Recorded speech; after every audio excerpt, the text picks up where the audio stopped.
Joney Faragher, MHK for Douglas East and leader of the Manx Labour Party. You have put a motion in for Tynwald, asking that Tynwald recognises the principle that training in neurodiversity, the impact of neurodiversity on learning and adaptive and inclusive practice should form a core part of teacher training and professional development. It obviously goes on. I suppose what has prompted this motion then, first of all? So I don't know if you can see it on the Register of Business, but it does reference a petition that was put in, and I've picked that petition up. Now, in this petition, it actually does give a solution to the issue that it outlines, and the solution is that teachers should have mandatory training in neurodiversity. And that it should be added to the core training provision that teachers receive in an ongoing basis. So I've spoken with the petitioner many times, and I've also spoken with the Department of Education, Sport and Culture. And usually, as you might know, when a politician picks up a petition, they'll put in a motion that's quite standard that just says a select committee should be formed to look into the petition and return with its recommendations. But again, like I say, this is a slightly different petition in that it already had the solution. So we agreed that I would take that solution and put it forward as a motion.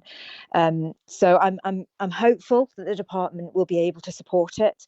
I don't have any information on whether that's the case or not. But because I have, involved the department, I'm really hopeful that they might be able to support that. And the motivation really for the petitioner and for myself, I've done quite a lot of work on neurodiversity in my term so far, and really it's about that support, which is absolutely vital for people who are neurodivergent. If they are given appropriate support at all ages, they can be valuable members of society. They can have good outcomes. They can achieve to their potential.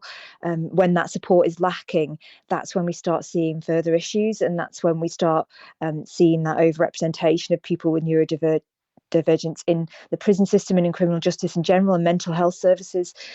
So it's really just working right at the root of the problem to try to actually feed downstream and make that make that issue more manageable and help people.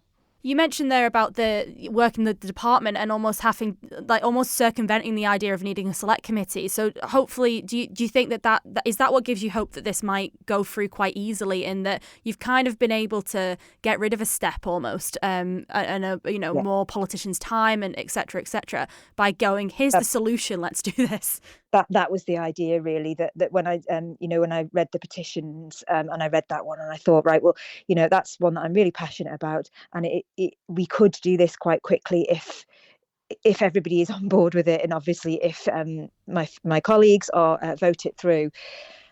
We could, like you say, skip the sort of time-consuming element where there's a select committee who take evidence and report with their recommendations.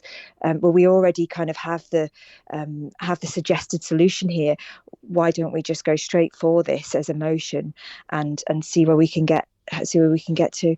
And I know that there is another select committee that's been formed off the back of another petition looking into dyspraxia, dyscalculia and other neurodivergences, and that they might feed into this. So I've also liaised with the chair from that committee just to ensure that we're not kind of overlapping in terms of work here. So I think there's a lot of things converging really here, and we're all singing from the same hymn sheet. We just need to kind of get from the place where we are to the place where we want to be. In terms of you were mentioning obviously the level of support available to children through school, but also teacher training and making sure they know what they're doing and the professional development there, because you see a growing number of children, don't you, with neurodiversity or in our schools with additional needs of some kind. And so I think there's another key element here to not only supporting the children but also the teachers, that they know what they're doing. Absolutely, and that's what the petition recognises as well, and that's what I tried to recognise in my motion, is that teachers are asking for this themselves. They're saying, look, I have these children in my class. I wish I knew more about how to address their needs, and so it's kind of addressing it from all angles. Therefore, where parents obviously are asking for this. The children themselves will very much benefit from this, and the teachers would like to know more about how they can meet the needs of all the children in their class. So really, it feels like it's a no-brainer. Is there anything else on this topic that you think I've not covered at all? That's kind of everything I prepped. No, I don't think so. I mean, I just wanted to kind of mention really that it's kind of it's on a similar vein to the motion that I brought earlier this year to the DHSC and Manx Care in terms of all age diagnosis and support pathways for people with ADHD and autism. But that's from a healthcare perspective. So this is just from an educational perspective, really trying to sort of get all of those angles in. And it's just really important to say that people in general across society with a neurodivergence can and should have just as good outcomes as their counterparts who are neurotypical. At the moment, they're not, because we're not putting in the support. So that's the important thing, is this will save money, and it will improve lives for people and outcomes for people. So there's really, there's kind of nothing to not like. There's no reason not to do this, and we really need to get on board.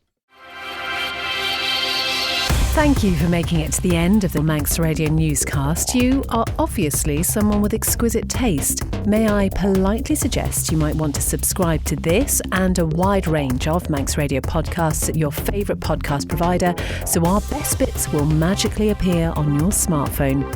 Thank you.